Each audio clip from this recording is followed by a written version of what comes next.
Bonsoir et bienvenue pour cette nouvelle émission Abonnez-vous. Abonnez-vous, l'émission Twitch de Mediapart. Pour ceux qui nous rejoignent et qui n'avaient pas vu les numéros précédents, Abonnez-vous, c'est tous les lundis à 19h et le but, c'est de vous montrer les coulisses du journal, d'interviewer les personnes qui fabriquent le journal au quotidien, journalistes ou non journalistes. Quelques règles avant de commencer. Pour participer au chat, il faut nous follow depuis au moins 10 minutes. Il faut bien sûr respecter les règles du chat que vous pouvez appeler avec la commande règles. Et il faut aussi, si vous ne les respectez pas, de toute façon, on a Atia Larigo, alias Jade, que vous commencez à connaître, qui vous banne sans sommation. C'est comme ça, c'est la loi de la jungle de Twitch. D'ailleurs, on remercie Jade pour tout ce travail de modder, ce travail de l'ombre. Petit rappel pour les personnes qui voudraient nous soutenir, pas de sub. Les subs, ça donne de l'argent à Amazon. Amazon, chez Jeff Bezos, nous, on ne veut pas enrichir cette personne. On écrit assez d'articles sur Amazon comme ça. Donc, si vous voulez montrer votre soutien à Mediapart, vous pouvez vous abonner. Abonnez-vous. Ah. Et ça s'appelle également avec une commande. La commande Abonnez-vous, vous avez un lien vers un abonnement spécifique qui a été pensé pour Twitch, un abonnement de découverte. Pendant 1 mois, vous pouvez parcourir Mediapart sans payer, sans même mettre votre carte bleue. Donc vraiment, ça n'engage à rien. Quoi d'autre? On remercie également Justine, qui est graphiste à Mediapart et qui a conçu tout ce que vous voyez, l'univers graphique, les overlays et les petites emotes que vous pouvez utiliser si vous utilisez l'extension BetterTTV. N'hésitez pas à mettre vos idées, si vous avez des idées d'emotes un peu rigolotes, dans la limite de la légalité, puisqu'on a, pour l'instant, on a 5 si mes souvenirs sont bons, voilà, que je vous laisse découvrir. Voilà, et maintenant, je vais vous présenter l'invitée de ce soir, Karine Fouteau, co-directrice éditoriale de la rédaction. Bonsoir Karine. Bonsoir. Si tu veux te présenter brièvement. Eh bien, donc, je suis Karine Fouteau, je suis co-directrice éditoriale à Mediapart depuis maintenant presque 5 ans. Auparavant, à Mediapart, j'ai suivi les questions migratoires. Je fais partie de l'équipe de Mediapart depuis le début, c'est-à-dire de 2008. Et on va fêter nos 15 ans, vous savez, très bientôt. Donc, ça va être un grand moment. Voilà. Par rapport à des contraintes que nous avons, parce que Karine, elle a une vie en dehors de Twitch, croyez-le ou pas, et elle ne pourra pas rester avec nous jusqu'à 21h. Donc, on a un peu bousculé le format habituel, le format qui est la revue de presse, des articles qui ont le plus marché sur le site pendant la semaine précédente, et la lecture d'articles commentés. Donc, cette fois-ci, on a un temps qui est quand même relativement long avec Karine, et quand elle devra partir, je bascule sur moi la revue de presse solo, la lecture d'un article sur les 15 ans de Mediapart, et vos retours critiques sur l'émission si vous avez des idées de comment on pourrait améliorer ce qu'on fait déjà depuis maintenant 4 émissions. Voilà, donc Armando 1953 nous dit « Cela ne fonctionne pas, l'abonnement 1 mois gratuit ». Normalement, on a fait des tests et il y a plusieurs personnes, dont le dernier Jojo Waz qui a réussi à s'abonner. Et peut-être qu'il faut en dire plus sur ce bug. Est-ce que c'est parce que tu avais déjà essayé d'avoir une promo avec la même adresse email? Je ne sais pas les conditions précises avec le marketing, mais voilà, n'hésite pas à détailler. Salut Frigo Communiste. Donc allez-y, si vous avez des questions sur le fonctionnement de Mediapart, le fonctionnement de la rédac, c'est le moment. Peut-être Karine, si tu veux un peu détailler qu'est-ce que c'est tes missions au quotidien, parce que je ne sais pas si ça parle à tout le monde de co-directrice éditoriale de la rédaction. Alors, co-directrice éditoriale dans une rédaction, comme celle de Mediapart, mais comme dans la plupart des autres rédactions, ça consiste d'abord à animer le débat sur la ligne éditoriale. Quels sont les sujets qu'on va mettre en avant? Quels sont ceux qu'on doit traiter impérativement tout de suite? Quelles sont les enquêtes sur lesquelles on travaille? Quels sont les projets qu'on peut avoir éditoriaux, bien sûr, à plus long terme. Donc, à la fois animer ce débat éditorial, et ça se concentre principalement dans la conférence de rédaction qui a lieu à Mediapart tous les matins à 10h. Et il y a une spécificité à Mediapart, c'est que toute l'équipe est invitée à participer à cette conférence de rédaction. Pas seulement les journalistes, mais aussi les services opérationnels, donc à la technique, aux services abonnés, aux services marketing, communication, etc. Tout le monde est présent.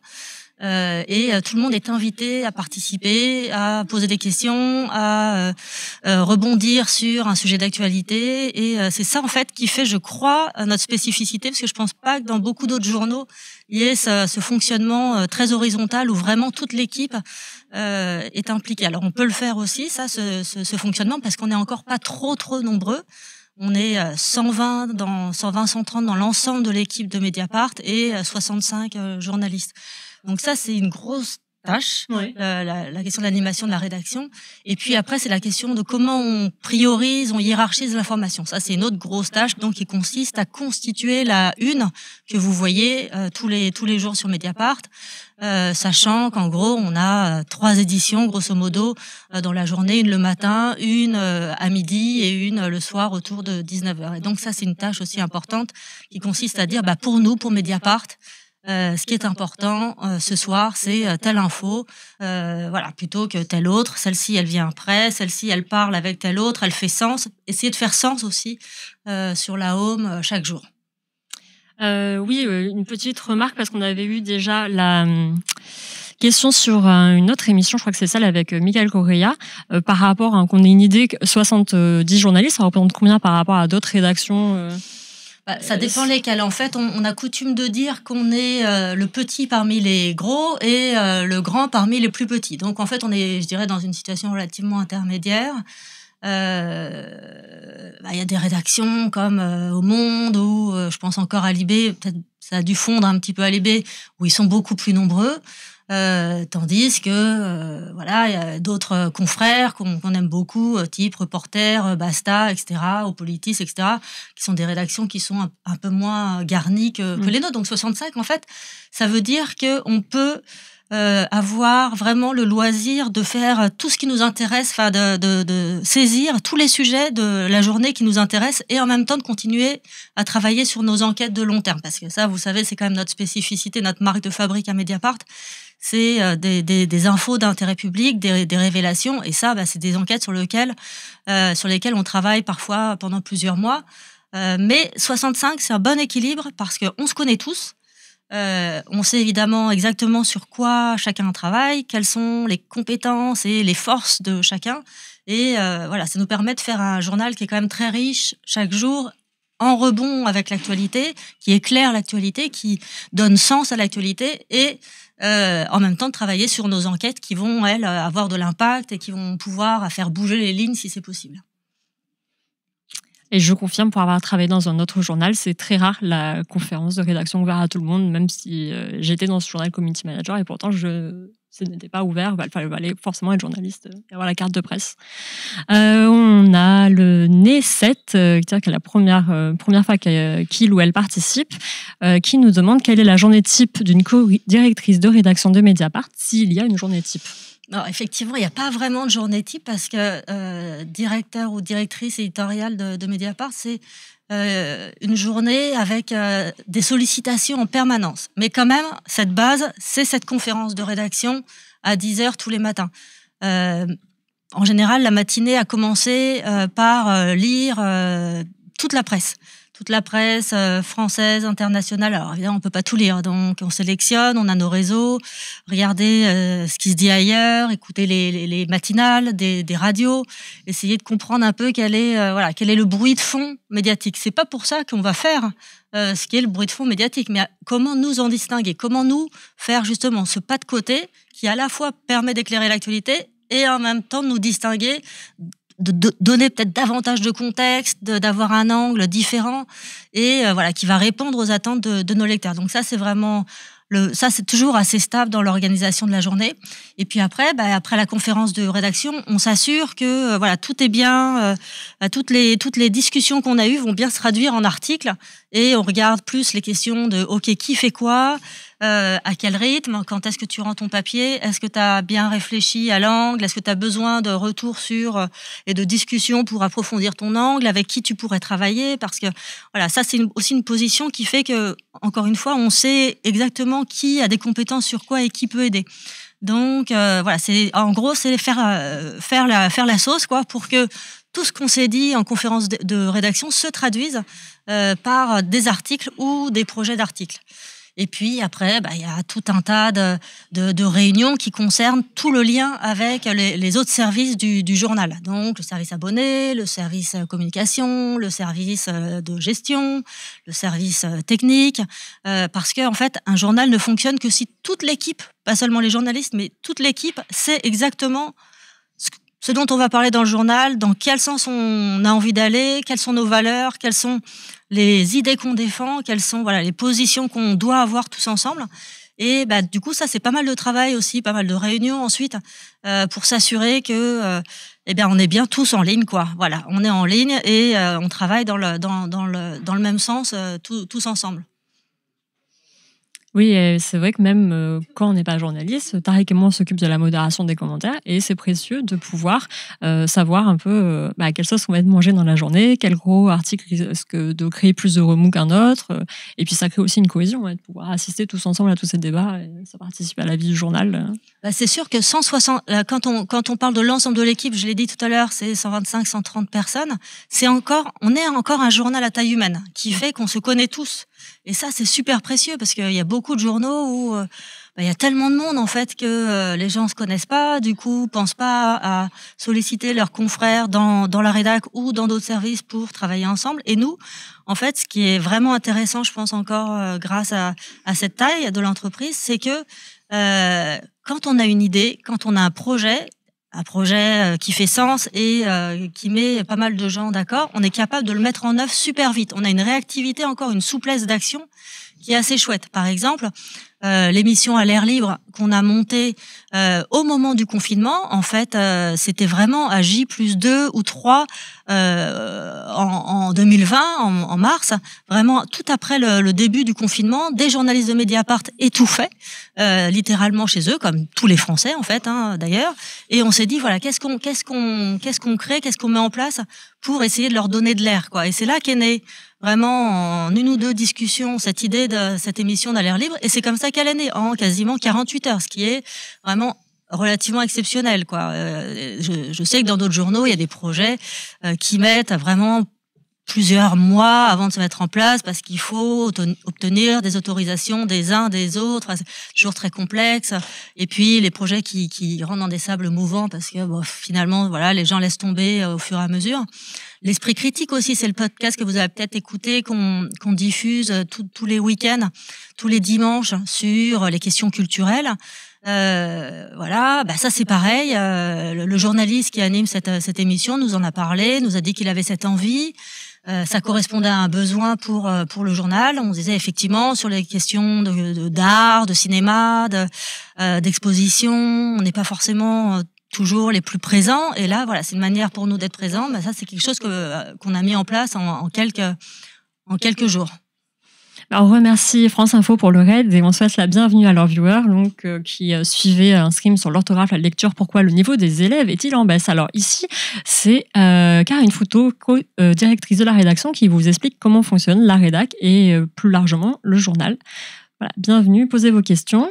Je remonte un peu dans le chat parce qu'il y avait une question qui était intéressante de Landerneau, qui devient un habitué. La déclaration d'intérêt, c'est aussi une exclue Mediapart ? C'est complètement l'esprit de Mediapart. Effectivement, sous la biographie de chaque journaliste que vous trouvez en bas du site, vous voyez qu'il y a une frise avec nos portraits. Et si vous cliquez sur notre portrait, vous allez accéder assez vite à notre déclaration d'intérêt. Et on considère que c'est évidemment très important puisque on interroge beaucoup les responsables politiques sur leurs éventuels liens avec telle entreprise, avec tel ou tel organisme, etc. Donc pour nous, évidemment, on se doit d'être exemplaire et de montrer ce qu'on doit montrer. Et donc effectivement, ça c'est pareil. Je pense que c'est une spécificité. Je pense qu'on est les seuls dans la presse française à faire ça. Ouais, je pense aussi. Et Meta nous dit bonjour depuis l'Inde. Bonjour depuis Paris. Armando, qui tout à l'heure avait des bugs d'abonnement, te demande qu'est-ce que tu faisais avant Mediapart ? Alors, avant Mediapart, donc je suis arrivée à Mediapart en 2008 et pendant 10 ans, j'ai travaillé aux Échos, donc le journal économique Les Échos, et je suivais les questions sociales principalement dans ce journal économique et je l'ai quitté au moment où Les Échos a été racheté par le groupe LVMH. Il me paraissait compliqué de continuer de travailler dans ce journal économique, alors même qu'il allait devenir la propriété d'un milliardaire, mais surtout un milliardaire très actif dans le monde économique, évidemment, avec beaucoup de pouvoir, beaucoup d'influence, etc. Et d'ailleurs, il y a eu un combat dont je me souviens avec émotion au sein de la direction, au sein de la rédaction des Échos, de beaucoup de journalistes qui se sont soulevés en fait contre cette arrivée, contre cette prise de possession. Voilà, moi j'ai décidé de quitter ce journal à ce moment-là, et ça coïncidait en fait avec le moment où Mediapart s'est créé, donc ça tombait donc très bien. Et évidemment à Mediapart j'ai trouvé tout ce que je cherchais en termes d'indépendance. Puisque vous savez que seuls nos abonnés peuvent nous acheter. Alors, puisque écoute, en fait, on a vous avez un petit son comme ça. Ah voilà, un petit son, voilà, merveilleux.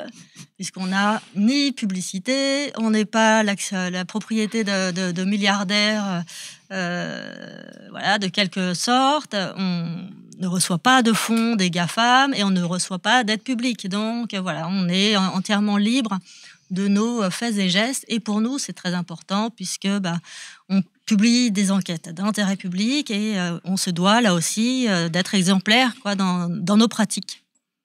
Comme tu parlais de ton arrivée en 2008, on a Terence qui nous demande Mediapart a commencé son existence avec combien de personnes ? Très peu. En fait, on était une toute petite équipe d'une vingtaine de personnes, dans mon souvenir. Avec une caractéristique quand même particulière, c'est qu'il y avait quasiment que des journalistes. Donc, pour créer un site, on s'est quand même vite rendu compte que ça allait être compliqué, surtout un site payant, puisque vous vous souvenez aussi qu'à cette époque-là, on a fait ce choix qui était un peu contre nature, si on se replace dans l'état d'esprit de ces années-là, qui était donc de faire payer nos abonnés pour nos informations. C'était vraiment le moment du tout gratuit. Donc, beaucoup de gens nous ont dit qu'on n'avait aucun avenir, que ce n'était pas du tout le modèle Internet, c'était voué à l'échec. Et puis, finalement, je crois on a réussi à faire mentir ces intuitions.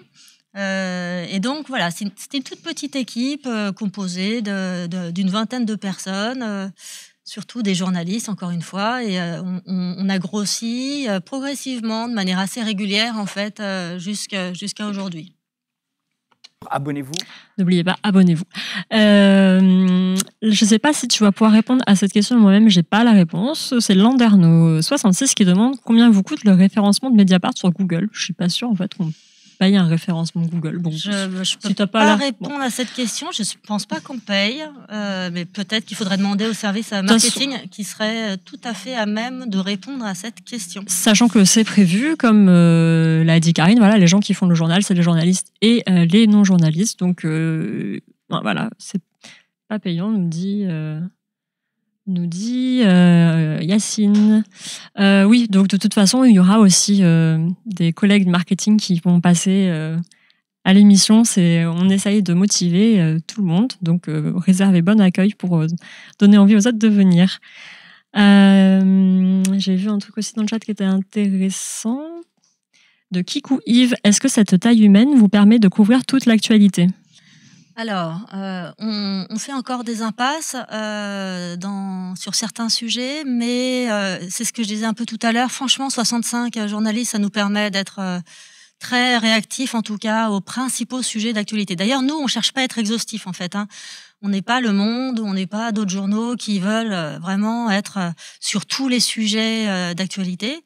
Nous, notre objectif, c'est chaque jour d'être présent sur les 3-4 grosses actualités pour être au cœur du débat public. Et comme je disais tout à l'heure, c'est pas juste pour répéter ce que disent les autres, ça nous intéresse absolument pas. C'est comment on peut se distinguer, nous, qu'est-ce qu'on peut apporter de différent sur ces 3-4 grosses infos-là. Et après, en fait, peu importe qu'il y ait des impasses. Par ailleurs, vous savez qu'on travaille avec l'AFP, on a un accord avec l'AFP, donc la plupart des dépêches, les dépêches les plus importantes sont sur le fil AFP, donc les accros absolus d'actualité minute par minute peuvent retrouver toutes ces infos-là sur sur le site. On sait que par ailleurs, les lecteurs n'ont pas forcément le temps de tout lire. On entend, c'est pas spécifique à la France d'ailleurs, ça vaut dans le monde entier, ce qu'on appelle une forme de fatigue par rapport à l'information. Donc pour nous, vraiment, l'objectif, ce sera jamais, même si on grandit encore, d'aller vers une exhaustivité de la couverture de l'actualité. Mais c'est plutôt vraiment, encore une fois, c'est d'apporter notre patte. Qu'est-ce que nous, en tant que Mediapart, on a apporté? Et ça, on le fait, c'est pas juste nous, entre nous, c'est en écoutant nos abonnés, en lisant ce qui se passe dans le club avec les billets de nos abonnés. C'est quel choix on fait, qu'est-ce qui nous distingue? C'est vraiment la question qu'on se pose tous les jours. Et puis encore une fois, l'actualité, c'est une chose, évidemment, c'est hyper important pour nous d'être capable d'analyser, de décrypter les grands mouvements, les grands événements du moment, évidemment, sur la guerre en Ukraine, sur la crise Covid, sur la réforme des retraites. Évidemment, on va être très présent, on va suivre les mobilisations, on suit les aspects institutionnels du projet de loi qui va être présenté en Conseil des ministres lundi prochain. On fait des analyses et tout ça, mais en fait, c'est comment nous on fait l'actualité par nos propres enquêtes. Donc c'est ça aussi dont on a le souci quotidien, c'est qu'est-ce que nous on peut apporter pour éclairer le débat public avec nos sources, nos informations. Et en fait, on veut faire l'actualité par les informations.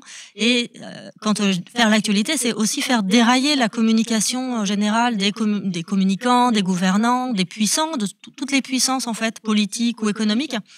Nous on essaye de se mettre dans cette position, de décrypter, de donner à voir ce qui est pas visible, de déconstruire les discours, de déconstruire les mécanismes souterrains et d'apporter de l'information, une information à forte valeur ajoutée et qui aide les citoyens, dont on espère en tout cas, on a cette ambition-là, qu'elle aide les citoyens à se positionner dans le débat public, dans le débat politique, dans le débat démocratique. Landerneau, vous m'excuserez de reposer la question. Alors, pas de souci pour... vraiment, je veille au grain pour le chat. Donc, s'il y a une question qui est posée et que je la répercute pas immédiatement, j'attends juste que Karine elle réponde et je les pose dans l'ordre. Donc, on a répondu sur le référencement Google. Eh bien, on ne sait pas et on va s'enseigner. Le NE7, le rôle de co-directrice de la rédaction de Mediapart est très prenant. N'est-ce pas? Certes. Beaucoup de suivi de l'actualité. Merci pour votre sollicitude. De réunions, mais peu d'articles. Est-ce que votre rôle de simple journaliste ne vous manque pas parfois d'écrire davantage de papier, de faire des enquêtes, de révéler des affaires? Oui, ça me manque. Voilà, je suis obligée de l'avouer. Effectivement, moi j'ai été formée et puis le plaisir d'écrire, d'enquêter, de faire du reportage, est toujours extrêmement présent. Mais j'ai des projets. J'espère qu'ils se réaliseront assez vite. Écoute, des projets de reportage. On te le souhaite. Merci. Landerneau alors non, j'en ai loupé une avant Landerneau. C'était une question sur le point de vue édito et de Terence. Du point de vue éditorial, y a-t-il des thématiques dont vous souhaiteriez approfondir le traitement dans les prochains mois? Est-ce que tu penses qu'il y a des lacunes, des envies D'une manière générale, là où on a envie d'être de plus en plus fort, de plus en plus présent, c'est sur les questions écologiques. Non pas qu'on a des impasses actuelles, parce qu'on a déjà 3 journalistes à temps plein qui sont formidables, Jade Lingard, Michael Correia et Amélie Poinceau, qui suivent déjà de très près toutes ces questions. Mais notre ambition, c'est d'aller beaucoup plus loin, de faire plus, d'avoir des enquêtes qui dépotent et de faire bouger les choses, parce qu'on se rend tous compte, la société s'en est rendu compte aussi, qu'on est dans un moment absolument majeur où des choses sont encore possibles, où on peut agir, et nous on a vraiment envie d'être complètement dans ce mouvement, d'être en première ligne et de mettre les pouvoirs, les responsables politiques, les responsables économiques face à leurs responsabilités. Et donc là on pense qu'on a un rôle majeur à jouer, donc on va forcément se renforcer sur ces questions-là dans les semaines, mois à venir. Alors je parle pas de recrutement, si c'est la question, on essaie déjà de voir en interne là, comment on peut s'organiser différemment pour être plus présent et surtout faire événement sur ces questions. Voilà, donc c'est en cours. J'espère que ça va produire des effets rapidement. Et puis, alors justement, sur l'écologie, j'en profite pour vous inviter à une journée qui va être, à mon avis, formidable.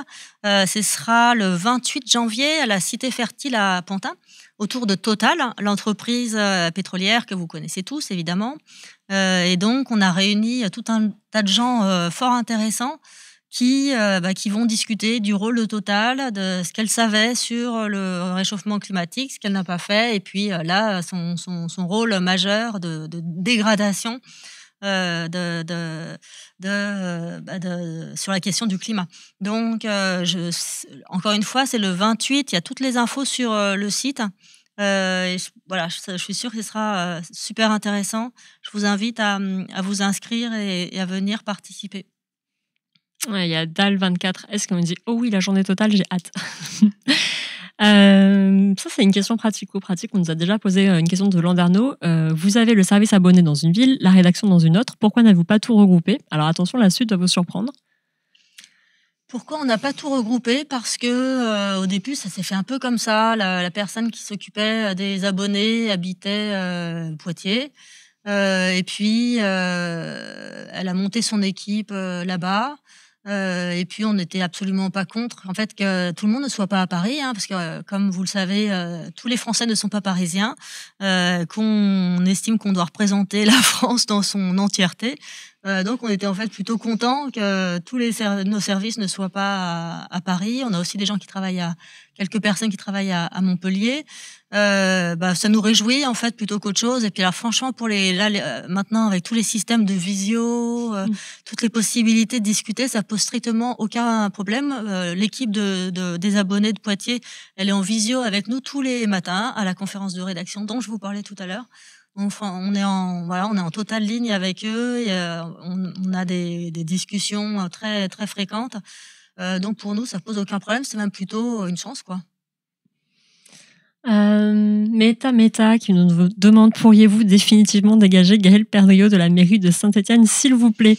Alors, je vous invite à lire le journal demain matin parce qu'il y a des suites. Voilà, je vous en dirai pas plus parce que tant que c'est pas publié, c'est pas publié. Mais attendez-vous à en savoir plus sur Gaël Perdriau dans les heures qui viennent. Ça tease. Mais contente que vous n'en ayez pas assez encore. On a une autre question que j'avais repérée tout à l'heure. Le chat avance vite, de Fods. Bonsoir. Quelles sont vos différences ou similitudes par rapport au Canard enchaîné? Ça, on nous le pose souvent par rapport à l'indépendance, surtout. Bon, sur l'indépendance, c'est une structure financière qui est assez indépendante aussi, le Canard enchaîné. Donc, je sais pas s'il y a beaucoup de différences à chercher de ce côté-là. Pour moi, la principale différence, c'est que le Canard, c'est des confrères, donc on se pose pas du tout en opposition à eux, on respecte beaucoup leur travail.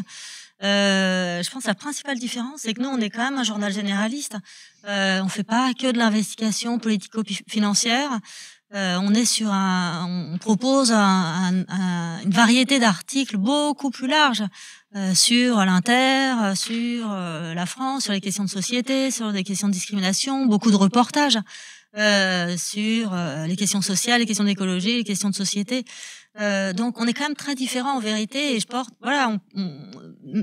encore une fois, je pense qu'on n'est pas uniquement dans la dénonciation de telle ou telle situation, mais on essaye aussi de faire un monde. Dans quel monde on a envie de vivre tous ensemble? Qu'est-ce qu'on partage comme valeur? Qu'est-ce qui fait sens pour nous tous et pour nous Mediapart, avec notre communauté de lecteurs? Parce qu'en fait, ce qui nous intéresse, c'est ce lien. Voilà, comment on peut raisonner dans l'espace public.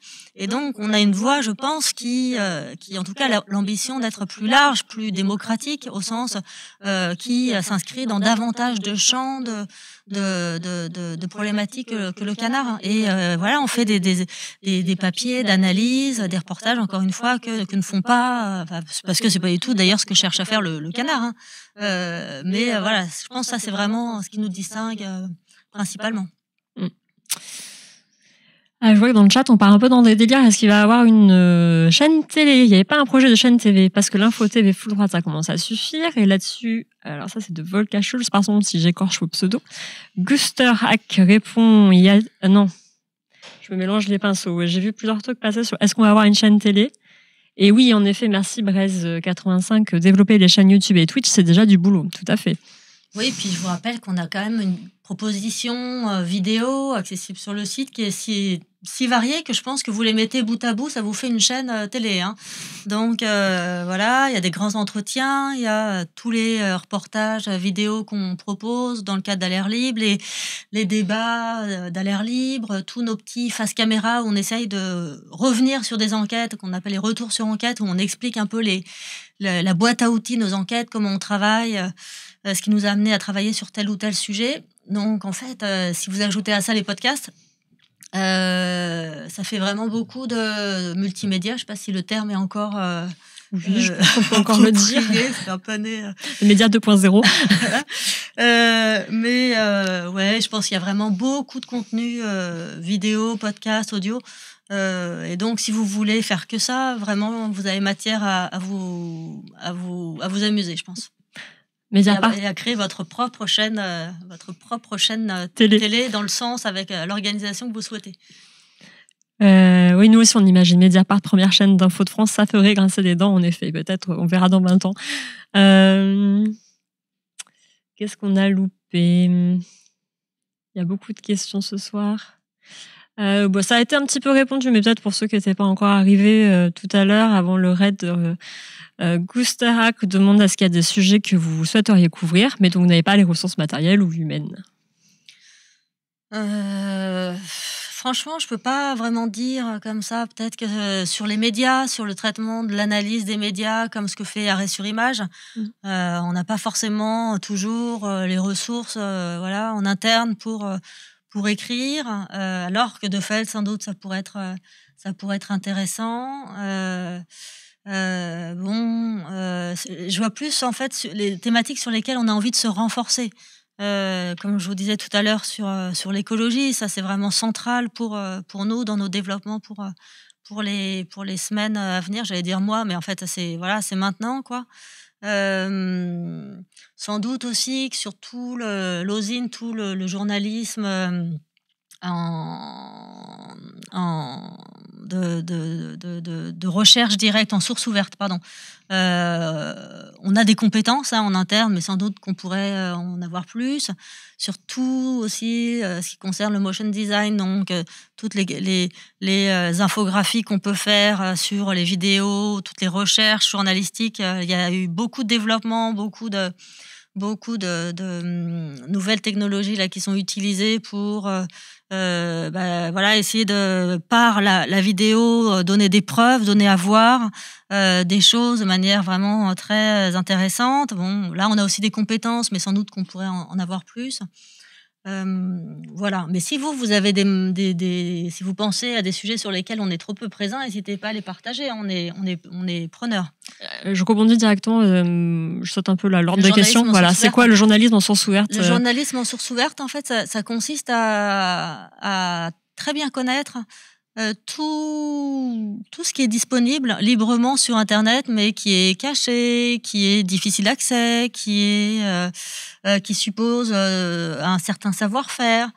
Donc, pouvoir faire des recherches sur Google Street View qui nous permettent de prouver que tel lieu correspond bien à tel autre, que si, je sais pas, un tir contre un migrant à la frontière franco-turque a eu lieu à telle date, est-ce qu'effectivement ça a pu avoir lieu à telle date en vérifiant avec les données satellitaires dont on peut disposer pour vérifier des états d'un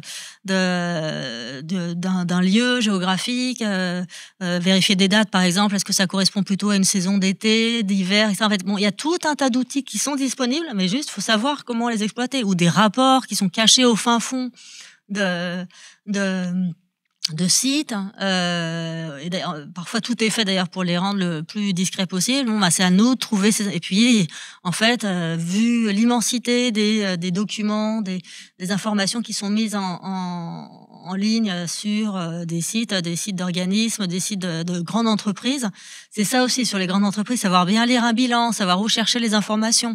Voilà, en fait beaucoup d'informations sont disponibles, mais juste il faut savoir comment les chercher, où les chercher, et ça suppose pas mal de savoir-faire.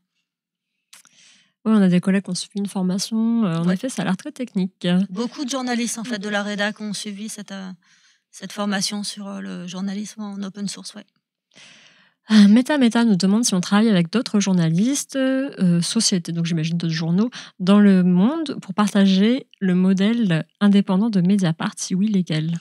Alors on a pas mal de partenariats avec des confrères, certains en France, mais pour l'international, on travaille beaucoup avec Infolibre en Espagne, avec certains journaux en Italie, et puis par exemple aux États-Unis, j'ai envie de citer Jacobin, site, journal en fait, de la gauche radicale. Voilà, et sur la France, voilà, on a pléthore de partenariats avec des journaux qui sont structurés un peu comme nous, qui sont des journaux plus d'envergure locale, enfin qui ont une ambition d'enquêter sur des municipalités ou sur des régions. Et par exemple, on travaille avec les journalistes de Médiacité qui sont présents dans plein de villes de France. On travaille avec Rue 89 Strasbourg, Rue 89 Lyon, Le Poulpe, voilà, tout un tas de journaux comme ça. Et c'est vrai que c'est hyper fertile comme type de relation parce que parfois on reprend certaines de leurs informations, évidemment avec leur accord. Parfois ils reprennent certains de nos articles. Et aussi on échange en amont sur des informations quand on sait que eux ont des contacts privilégiés sur le terrain. On peut faire des co-enquêtes où on travaille ensemble. Donc c'est très précieux pour nous. Et ces journaux en France avec lesquels on travaille sont structurés un peu comme nous. C'est des journaux qui sont réservés à leurs abonnés, qui sont indépendants financièrement, enfin qui ont un peu les mêmes idéaux que nous d'indépendance totale, quoi, structurelle. Et effectivement, c'est d'un grand apport pour eux et puis pour nous de travailler comme ça, un peu en lien avec eux. Quand je parle de Mediapart à des proches, ils me disent que c'est pas objectif, que c'est militant. Pour moi, l'objectivité n'existe pas en journalisme. Vous en pensez quoi? Oui, Yves, ça, c'est une contradiction qu'on voit souvent dans les commentaires entre ceux qui nous reprochent d'être trop militants ou ceux qui nous reprochent, au contraire, de pas prendre parti, de pas soutenir de partis politiques. De toute façon, voilà, c'est une question qui est compliquée. Pas si compliqué, en fait, parce que Mediapart se considère comme un journal engagé. En fait, voilà, on n'est pas militant au sens, on n'a pas notre carte un parti. D'ailleurs, je pense que la multiplicité des enquêtes qu'on a pu produire sur l'ensemble des responsables politiques, franchement, je pense qu'aucun parti n'a échappé à nos enquêtes, aucun responsable de parti n'a échappé à nos enquêtes. Donc, on n'est pas membre de parti. En revanche, on est engagé, on est un journal qui défend des valeurs. Donc oui, on défend des valeurs progressistes, d'émancipation, de refus des discriminations, pour l'égalité homme-femme, contre les violences faites aux femmes, contre les violences policières. Voilà, pour le climat. Donc effectivement, on est engagé dans ce sens-là. On croit, c'est pas seulement des convictions en fait, c'est vraiment des positions qui sont les nôtres, qui sont des positions argumentées, qui sont le fruit de nos travaux, de nos enquêtes, de nos reportages, et on les assume pleinement. Mais donc vraiment, pour moi, il y a une grande différence entre militants. On n'est pas des activistes, mais on est effectivement engagés. On a des valeurs et on les défend coûte que coûte. Seuls nos lecteurs peuvent nous acheter. Et oui, c'est vraiment ça qu'on voit qu'on peut lire, voilà, si on fait un article sur tel ou tel parti de gauche, mais vous flinguez la gauche, ou si un parti de droite, vous flinguez la droite, etc. Mais en fait, seuls nos lecteurs peuvent nous acheter, donc personne n'est au-dessus des lois et des enquêtes de Mediapart. Kikou Yves nous demande si on est menacé parfois. Alors, c'est une question super importante. D'ailleurs, toutes les questions qui sont posées là sont vraiment grande qualité, vraiment intéressantes. Merci à vous toutes et à vous tous.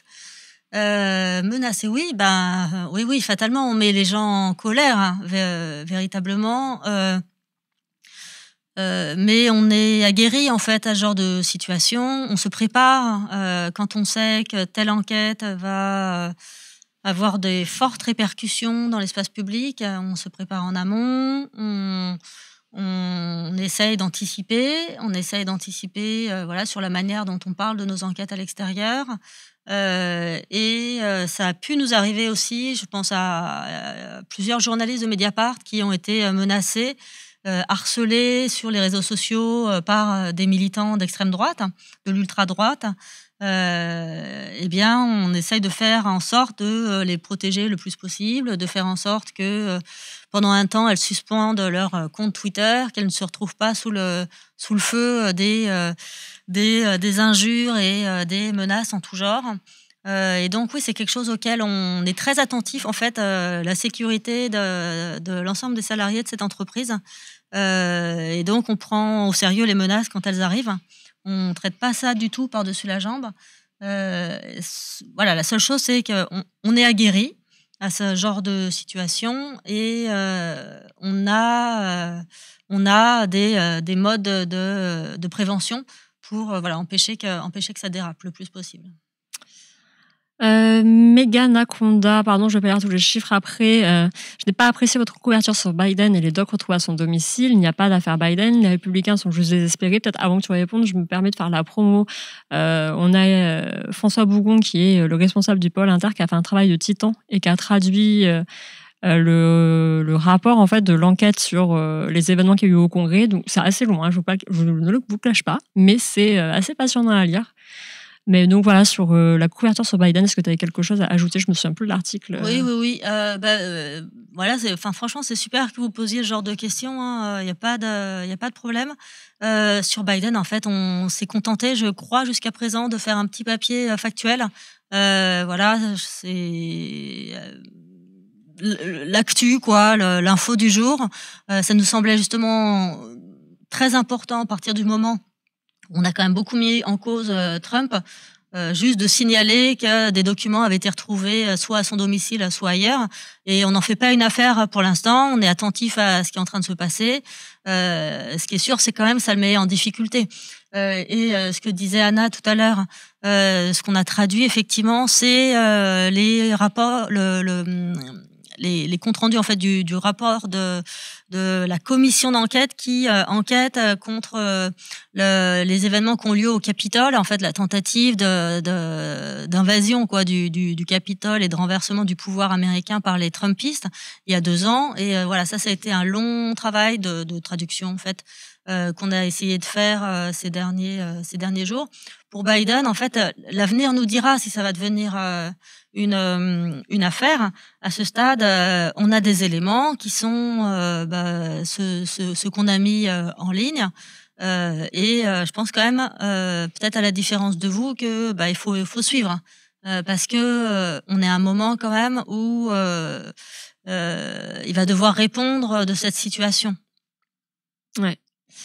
Par rapport à ce que tu disais tout à l'heure sur les menaces, on a 2 questions qui ont émergé. Il y a Brest85 qui nous demande est-ce qu'on a déjà renoncé à sortir un article face à la menace d'un procès Bayon. Donc, je pense que tu as un exemple en tête. Et après, je te dirai la deuxième question sur les menaces qui viennent d'extrême droite. Alors, normalement, les procès Bayon ne devraient pas exister en France. Mais enfin, effectivement, comme vous l'avez constaté, ils existent. On a été un des articles dans le cas de l'affaire Perdriau, effectivement, a fait l'objet d'une censure préalable. On a attendu, en fait, on a pensé que on devait répondre de cet article devant la justice qui nous a interrogés pour savoir effectivement alors pour reprendre les choses dans le bon sens, en fait, on a voulu vraiment s'assurer d'être dans les clous de la légalité sur ce dossier. C'est-à-dire que on a eu l'interdiction de publier cet article sur Saint-Étienne à la suite d'une demande de l'avocat de Gaël Perdriau, donc qui a obtenu gain de cause. On a donc mis en attente la publication de notre article, mais en ayant en tête que de toute façon, à un moment donné, on le publierait. Donc, dans notre tête, on n'a jamais renoncé à le publier. On savait que, quoi qu'il arrive, d'une manière ou d'une autre, on allait publier notre enquête.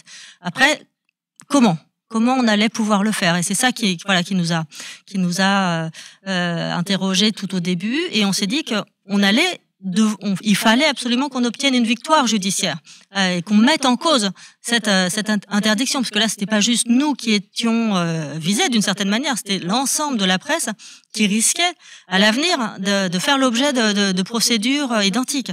Et donc, on a considéré là qu'il y avait un enjeu pour nous de représenter l'ensemble des médias et de faire en sorte que cette décision qui avait été prise par un juge tombe. Donc, on a fait un recours contre cette décision, et c'est là qu'on a été entendu par le juge qui nous a donné raison, et donc on a pu publier notre enquête. On aurait pu se dire, ok, le juge nous interdit de publier l'enquête, tant pis, on est sûr de nos informations, on publie.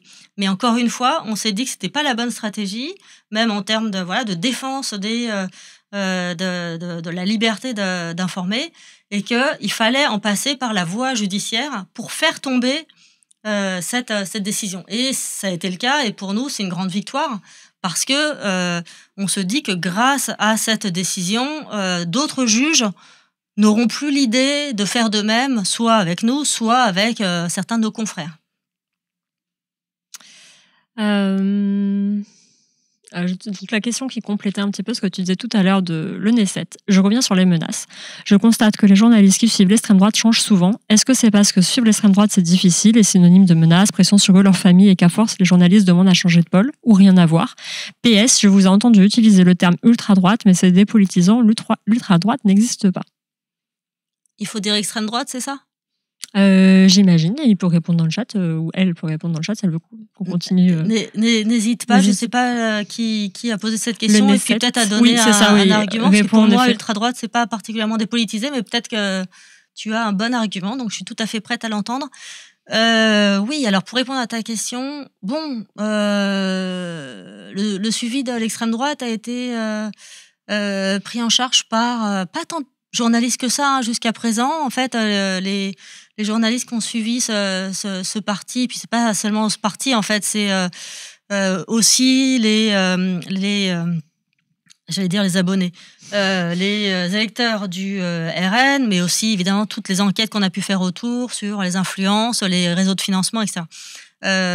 Ces enquêtes ont été prises en charge par, je dirais, 3 personnes d'affilée depuis 2008, donc c'est pas tant que ça, c'est pas un turnover comme on dit si rapide, mais oui pour je pense qu'effectivement, enfin en même temps ça produit une forme de fatigue de suivre ce parti, c'est compliqué, on est souvent menacé, on est parfois harcelé. Donc, encore une fois, c'est bien de changer de rubrique. Par ailleurs, ça vaut pour l'ensemble des rubriques. En général, quand on est journaliste, changer tous les 5-10 ans de thématique, c'est bien parce que ça permet aussi de se renouveler, d'avoir de nouvelles idées, de ne pas appeler toujours les mêmes personnes, parce qu'après, on peut rentrer un peu dans une forme de routine par rapport à ses sources. Donc, c'est toujours intéressant, en fait, pour un journaliste de se dire... voilà, j'entame un nouveau moment de ma vie. Je m'occupais des questions de politique et maintenant je vais faire l'écologie. Voilà, ça oblige à se reposer des questions, avec une tête toute fraîche, à reprendre les choses au début et puis voilà, apporter de nouvelles choses. Donc c'est toujours bon de toute façon de changer de temps en temps de rubrique. Landerneau qui fait un petit rappel des attaques sur les méthodes d'investigation de Mediapart, c'est pas nouveau. Quand un journaliste chroniqueur balance sur le plateau de On n'est pas couché l'affaire Cahuzac, c'est le coup de fil à un juge. Comment Mediapart se défend-il d'une telle affirmation? Bon, d'abord, c'est pas vrai. Et puis, il me semble que l'affaire Cahuzac, c'est quand même un bon exemple d'un moment qui a été vraiment spécifique dans la vie du journal. Puisqu'on avait sorti cette info qu'il y a eu un moment où tous les représentants politiques étaient contre nous, où même nos confrères nous ont un peu lâchés, il faut bien dire, pendant quelques semaines, jusqu'au moment où Cahuzac a fini par avouer Et d'ailleurs, c'est intéressant la question autour de Cahuzac, parce que ça me permet de vous dire aussi, parce que tout à l'heure je vous disais, voilà, nous ce qu'on cherche à faire, c'est un journalisme d'impact, à faire bouger les lignes. On n'est pas juste des observateurs en fait, les journalistes. On est aussi des acteurs dans la vie démocratique, et ça reprend aussi la question de l'engagement d'une certaine manière. Et par exemple, cette affaire Cahuzac, elle a eu un effet, elle a eu une répercussion hyper importante, c'est qu'elle a permis la création de la haute autorité pour la transparence de la vie publique. Donc voilà, c'est des enquêtes comme ça qui font bouger les lignes, qui ont ensuite des effets sur les institutions, ou en tout cas du côté des responsables politiques, il y a eu une réflexion autour de comment on peut, et de l'autorité publique, comment on peut faire différemment. Effectivement, là, il y a des problèmes, il y a des dysfonctionnements. Comment on peut essayer, voilà, de faire différemment. C'était pardon, je me souviens plus que c'était, oui, sur le comment on se défend en fait dans ces cas-là. Je pense qu'en fait la véracité de nos informations montrait que nos confrères qui nous attaquaient ou les responsables politiques qui nous attaquaient avaient tort. Et c'est pour ça qu'il faut aussi soutenir Mediapart et s'abonner si vous voulez qu'on puisse continuer à faire des enquêtes comme ça en toute indépendance. J'adore ce genre de questions. Enfin, sur entretien d'embauche, c'est quoi votre plus grande fierté à Mediapart et votre plus gros flop? Ah, ça, oui, tu parlais d'entretien d'embauche, donc je pensais qu'on me demandait comment ça se passait avec les personnes qu'on embauchait. Non, mais tu sais, quand on te demande tes 5 qualités, tes 5 défauts. Ah oui, je suis pas du tout préparée. Parce que ta plus grande fierté. J'ai déjà vu ça un jour. Mais si, la plus grande fierté, moi, ma plus grande fierté dans ce journal, c'est, sentiment qu'on travaille ensemble, qu'on fait un beau journal, qu'on est fiers de nos informations, et puis qu'encore une fois, on fait bouger les lignes. On n'est pas juste là à regarder ce qui se passe et regarder les trains passer. On est actif, on agit, on a une influence, on veut vraiment être au centre de la vie démocratique. Et quand une enquête a des répercussions comme ce que je viens de vous expliquer là avec l'affaire Cahuzac et la création de la haute autorité pour la transparence de la vie publique, ça par exemple c'est une grande fierté. Et sinon, mon autre grande fierté, parce que j'en ai pas parlé tout à l'heure, quand on m'interrogeait sur quelles étaient les fonctions de directrice éditoriale ou de co-directrice éditoriale, c'est d'assurer des bonnes conditions de travail pour les journalistes qui travaillent dans cette rédaction. Voilà, avec Stéphane qui est co-directeur avec moi, on a à cœur que les journalistes qui travaillent ici soient contents de venir travailler ici. On a des moyens pour que les gens soient bien, fassent leur travail dans de bonnes conditions. Donc on essaye de les mettre en œuvre pour que on s'entende bien, qu'on vienne au journal le cœur léger et qu'on ait envie en fait de participer à la discussion éditoriale, qu'on ait plein d'idées, qu'on ait envie qu'on ait des projets ensemble et qu'on travaille bien ensemble. Voilà. Peut-être c'est ça encore, avoir de l'impact et qu'on travaille de manière horizontale, collective, dans une grande bienveillance. Et oui, Brest 85 Mediapart, c'est le journal quantique. Le fait d'observer quelque chose a une influence dessus. Je vois des messages son de gauche, donc pour reparler sur la question du son, oui, on a des problèmes de son et de micro souvent, mais aussi... quand vous regardez d'habitude un stream, les gens ils sont seuls chez eux dans leur chambre, il n'y a pas de problème, c'est un micro, ou même si c'est un plateau, c'est un plateau. Il y a zéro son, les gens ont un petit micro cravate, etc. Là, on a fait le choix de se mettre dans la rédac pour que ce soit plus vivant. Et donc, d'où cette contrainte aussi d'avoir des micros qui captent que quand on parle comme ça, pour pas que vous entendiez tout le bruit de la rédac. Donc peut-être qu'il faut parler, on va essayer de se mettre le plus près possible. Mais vous n'aurez pas un son aussi clair et limpide que si on était en train de streamer chez nous, enfin en mode solo avec le casque tranquille, quoi. Voilà. Donc désolé pour le son de gauche, mais si c'est quelque chose de perfectible, si vous me dites on entend gauche, c'est mauvais son, de mauvaise qualité, c'est ça que ça veut dire. Oh là là, c'est moche. Mais donc dites-nous si en général on entend plus Anna que Karine ou quoi, donc ça veut dire tout simplement qu'il faut qu'on se rapproche du micro, voilà, et on va faire notre possible pour que vous nous entendiez bien et que ça soit agréable à suivre. Mais quoi d'autre par rapport à ce que tu disais sur l'impact? J'ai vu une question passer sur est-ce qu'on est déçu des fois, est-ce qu'il y a des enquêtes, attends, je l'ai vu passer avec cet aparté son de je l'ai perdu. Oui, est-ce qu'il y a des sujets dont vous pensez que l'impact, la reprise ont été trop importants ou au contraire pas assez? Trop importants, non. Là, parfois on a pu être surpris par des enquêtes dont on pensait que c'était des bonnes enquêtes, mais pas forcément des enquêtes absolument majeures. Je pense à l'affaire de Rugy, qui était une bonne enquête, mais enfin qui n'était pas non plus absolument déterminante et qui a eu un impact, bon, vous vous en souvenez, considérable. Voilà. Bon, en sens inverse, ça doit être vrai aussi. Sans doute que certaines de nos enquêtes, par exemple, pour moi, l'une des affaires majeures de Mediapart, c'est l'affaire Kohler, qui concerne donc le secrétaire général de l'Élysée actuel. Et il me semble qu'à ce stade, elle n'a pas encore trouvé l'écho qu'elle mérite, et en tout cas les effets politiques qu'elle mériterait. Donc voilà, mais je pense que ça va venir. Là, j'ai un petit son justement sur de Rugy. De toute façon, le champagne, lui, il en boit jamais. Hein. Le champagne, ça me donne mal à la tête. Ça lui donne mal à la tête, le pauvre. Il nous faudrait plutôt un son pour l'affaire Kohler. J'ai pas encore le son à l'affaire Kohler, mais voilà pour la prochaine.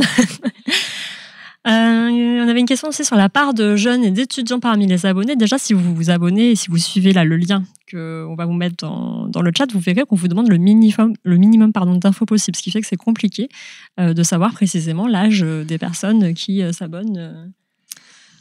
On n'a pas effectivement une image très précise de notre lectorat et de la part des jeunes. Alors, on doit avoir quelques indices. Il faudrait que je redemande à Julie, pardon Julie, puisque parfois, effectivement, on a quand même des indices qui nous permettent de dire que on a quand même pas mal de jeunes parmi nos abonnés, et pour être un tout petit peu plus précise, mais là, pardon, j'ai pas les chiffres en tête. Quand Julie ou quelqu'un d'autre du service marketing viendra, elle pourra vous donner toutes ces informations. Mais ce qui est sûr, c'est que il y a pas si longtemps, ça doit être il y a 1 an, quelque chose comme ça, on avait fait une semaine spéciale jeune. On avait tout un tas d'émissions d'Alerte Libre sur les questions concernant la jeunesse. Donc ça partait vraiment dans plein de sens, avec plein d'angles différents. C'était vraiment très intéressant, et on avait proposé un abonnement spécial pour les jeunes. Je rappelle aussi qu'on a un abonnement de toute façon en continu moins élevé pour voilà les plus jeunes de nos lecteurs. Évidemment, c'est un public qu'on cherche à attirer à nous, parce que c'est l'avenir. C'est l'avenir.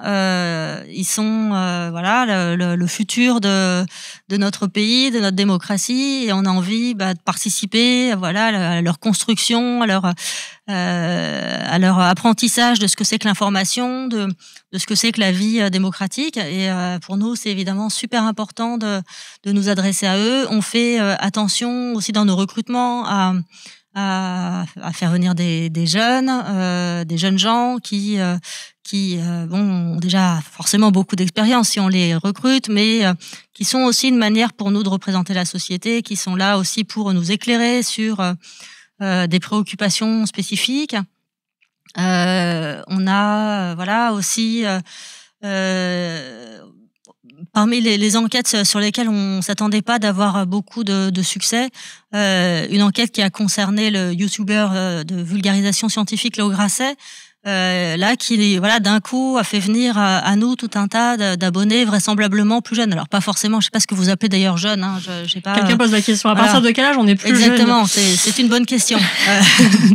Et puis à partir si ça va jusqu'à 25 ans, je sais pas si ça va jusqu'à 25 ans, mais là en tout cas effectivement il y a plein d'abonnés qui étaient pas avec nous jusque-là, qui sont arrivés par le biais de cette enquête. On pense qu'on a beaucoup plus à faire. En fait, d'une manière générale, il y a 2 publics, si on peut parler comme ça, qui nous intéressent, vers lesquels on a envie de s'ouvrir. C'est les jeunes, et puis un public plus populaire. On a envie que le Mediapart soit le journal de tout le monde, soit le journal de toutes et de tous, qui soit accessible à tout le monde. Donc, on a des efforts à faire en termes d'écriture, parfois de longueur des papiers, mais pas seulement, de comment on raconte les histoires pour bien se faire comprendre de tout le monde. C'est hyper important pour nous, parce que on a envie que toute cette communauté là soit avec nous. On a envie de donner des clés en fait aux gens pour les aider à comprendre le monde dans lequel ils vivent, et puis à prendre des décisions par eux-mêmes. On a un petit côté éducation populaire Mediapart, c'est vrai, hein. Ce rôle, il nous tient à cœur, et c'est pour ça que pour nous c'est vraiment important de nous ouvrir le plus possible. On veut pas du tout rester entre nous. Au contraire, on veut que davantage de lecteurs, et comme je disais encore tout à l'heure, voilà, des plus jeunes et plus populaires, des gens qui ont peu les moyens. C'est pareil, on a un abonnement avec un tarif préférentiel pour eux. Que le plus grand nombre en fait de lecteurs voilà de ces milieux-là s'abonnent au journal et participent avec nous voilà à construire ce journal. On veut pas être dans un entre-soi ou avoir que des lecteurs de CSC+ ou de jeunes étudiants très formés à l'université. Bien sûr, on est très content d'avoir ces lecteurs-là, mais on veut aller on veut être un acteur central de la vie démocratique, et pour nous, c'est important d'ouvrir les fenêtres, d'ouvrir grand les fenêtres. Abonnez-vous. Oui, je rebondis sur ce que tu disais, Karine. Si vous suivez l'offre découverte, après, normalement, c'est 11 € par mois, mais en effet, il y a un tarif préférentiel pour les étudiants et les personnes qui ont des petits revenus à 5 € par mois, histoire que l'info soit accessible au plus grand nombre. C'est pas dans le bon ordre, mais il y avait une question sur est-ce qu'on a vocation un jour à faire une section fact-checking, puisque c'est la mode et que ça se démocratise de plus en plus. D'une certaine manière, on le fait dans pas mal de nos papiers. Alors, une section en tant que telle, fact-checking, ouais, ça s'est démocratisé d'ailleurs. Il y en a déjà pas mal, et des confrères qui font assez bien les choses. Donc non, on n'a pas vocation à faire comme eux. En revanche, dans les papiers justement d'actu qu'on fait, on essaye de débunker un peu les préjugés, les fausses informations, les choses qui circulent. Voilà, on est amené à le faire sur tout un tas de sujets, sur les retraites, sur voilà, c'est ce qui me vient à l'esprit là, mais en fait, sur tous les sujets d'actualité, c'est souvent une manière qu'on a d'appréhender les choses pour aider les gens à s'y retrouver, quoi, avec des papiers assez pédagogues qui luttent contre les idées reçues et qui vérifient l'information d'autres personnes, je veux dire. Oui. Il y a Gawek, bienvenue, c'est la première fois qu'il participe sur le chat, qui nous dit « Je viens d'arriver, on a déjà eu le débat utilité publique avec la nouvelle affaire Ciotti. » Et non, pas encore, on n'a pas eu ce débat. Ayons-le. Ayons-le, c'est un article, je pense, qui va beaucoup tourner. Déjà, il y a beaucoup de commentaires et de retweets. Donc, est-ce que l'info sur les 500 000 € économisés sur le dos de la Sécu par rapport à Ciotti, en fait, sur le dos info d'utilité publique En fait, c'est sur le dos de la Sécu, c'est plus. C'est autour d'1 million d'euros d'économies sur le dos de la Sécu. Oui, ça nous paraît complètement d'intérêt public, effectivement. Peut-être si tu veux faire le récap pour ceux qui n'ont pas encore lu l'article. Oui. L'idée, en fait, c'est que ce qu'on révèle dans cette enquête, c'est que la mère d'Éric Ciotti, qui est une personne âgée, très malade, se retrouve être dans un établissement de soins pour dédié habituellement à des séjours courts, plutôt que d'aller dans une structure qui correspond à son état actuel. En vérité, elle est depuis très longtemps dans cette structure qui est réservée notamment 18 ans. Voilà, au séjour court. Les prix pour à la fois les parents, les proches, et donc par effet pour la Sécu, ne sont pas du tout les mêmes que dans les deux types d'établissements. Donc oui, au-delà de la situation de la mère d'Éric Ciotti, ça nous paraît d'intérêt public de voir comment un responsable politique de premier rang à l'échelon français, qui est forcément au courant des différences de ce type, ne fait pas le nécessaire pour que ses proches soient hospitalisés là où ils devraient l'être.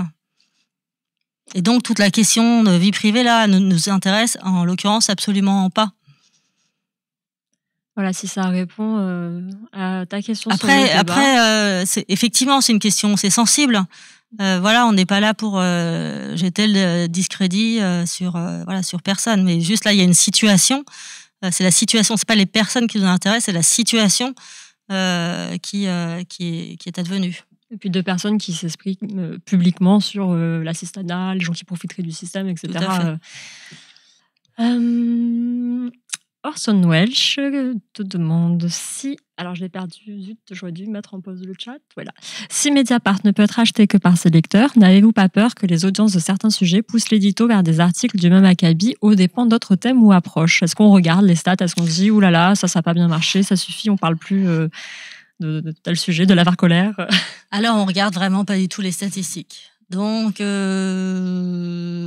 regarde à peine, alors que je devrais le faire un peu plus, sans doute, là où on en est de nos abonnements, alors que c'est quand même le nerf de la guerre. Je regarde de temps en temps pour surveiller, mais franchement, les statistiques des articles, on peut y avoir accès, mais d'abord que quelques personnes de la rédac. Les journalistes n'ont pas accès à leur propre stats d'articles. Et moi, par exemple, regarde de ma position, j'ai accès à ces statistiques et je les regarde assez peu. Donc voilà, après ça peut nous aider à comprendre si une affaire a eu un impact énorme en termes de lecture. Enfin, un papier a énormément circulé et qu'il y a eu un pic d'abonnement qui est lié à cette enquête. On peut faire évidemment un lien de cause à effet, mais on n'en tire pas tellement de conclusions en vérité, et donc on n'a jamais réfléchi comme ça. Après, effectivement, c'était le cas dans certaines rédactions à un moment, mais je sais même pas si c'est encore le cas, où on avait un peu comme à la bourse de Paris ou d'ailleurs des statistiques par papier, et où on avait même des classements en tant qu'affaire, où on avait les papiers les plus lus, les plus cliqués, etc. Enfin, par ailleurs, nous, la question en fait du clic d'un papier n'a pas tellement d'intérêt. Nous, ce qui nous intéresse, c'est d'avoir des abonnés. C'est pas spécialement d'avoir des clics sur un papier. Après, évidemment, on est content que nos informations circulent. Voilà, donc c'est pas anodin non plus. Mais en termes de système économique, ça n'a pas d'effet majeur sur notre modèle économique. Mediapart m'a redonné envie de m'informer. C'est pas la lèche, Landerneau 66. Eh ben, écoute, merci, ça fait plaisir. Merci. Abonnez-vous. Le Nesset, qui a peut-être une question qui peut t'intéresser. Depuis quelques mois, les articles de Mediapart sont moins longs. Est-ce que c'est parce que vous avez dit, à raison selon moi, qu'un article ne mérite pas forcément 10 000 signes, ou alors c'est pour une autre raison, une demande de journaliste peut-être? Eh bien, c'est une bonne question. Merci. Et je suis contente que vous ayez observé quand même quelques petites variations. L'idée, ça rejoint un peu ce que je disais tout à l'heure, c'est de nous rendre de plus en plus accessibles au plus grand nombre. En fait, on ne veut pas avoir des papiers où où le lecteur se dise « Oh là là, c'est trop compliqué, je suis pas capable ». Ce serait terrible pour nous, en fait, de produire cet effet sur les lecteurs. Nous, notre objectif, c'est de partager nos informations le plus clairement, le plus simplement possible, et que nos lecteurs lisent nos articles de A à Z. Voilà, parce que on considère que si on fait un article et qu'on écrit des choses, il y a des choses certainement à lire jusqu'au bout. Donc pour ça, il faut évidemment, c'est une réflexion qu'on a entre nous. Ça ne veut pas dire que certains papiers ne méritent pas d'être longs, parce qu'il y a des papiers qui, s'ils sont bien écrits, ils apportent quantité d'informations, peuvent être longs, mais ça ne peut pas être la règle générale. C'est-à-dire qu'il faut aussi qu'on soit capable d'apporter différents types de formats aux lecteurs, et qu'aussi les lecteurs qui ont envie de juste avoir une bonne information bien complète autour d'un article puissent l'avoir sans y passer forcément 10 minutes, quoi, ou 20 minutes parfois, si ça fait effectivement dans les 10 000 ou 15 000 signes. Ça peut prendre un peu de temps. Donc, vous savez que vous avez cette fonction sur l'appli qui permet de mettre de côté un article. Donc, je pense qu'elle peut être très utile. Mais c'est important pour nous, franchement, que tout le monde puisse lire nos articles, et qu'on donne pas l'impression de se renfermer sur nous-mêmes, quoi. Et d'ailleurs, Gawek l'a remarqué, super nouvelle fonctionnalité, pas le temps de lire cet article avec le résumé. Ça va dans ce sens également. Tout à fait. Bah oui, c'est vrai, je peux en profiter pour dire un mot sur le résumé, parce que c'est tout chaud. Ça vient de sortir. Donc voilà, merci vraiment à l'équipe site, à la technique qui s'est occupée de mettre en place ce nouveau module. Et je pense qu'il va être très utile pour beaucoup de nos lecteurs et lectrices. Alors on va pas le faire sur tous les papiers, c'est vraiment pour les papiers justement les plus complexes. Par exemple sur l'affaire Ciotti qu'on a mise en ligne ce soir, il y a un résumé. Donc là, il ne faut pas que les gens se contentent non plus de ce résumé. L'idée, c'est qu'on aille lire l'article, évidemment, mais je pense que ça peut être d'une aide précieuse. Je pense que les résumés peuvent donner en fait envie d'en savoir plus et donc de prendre le temps de lire l'article.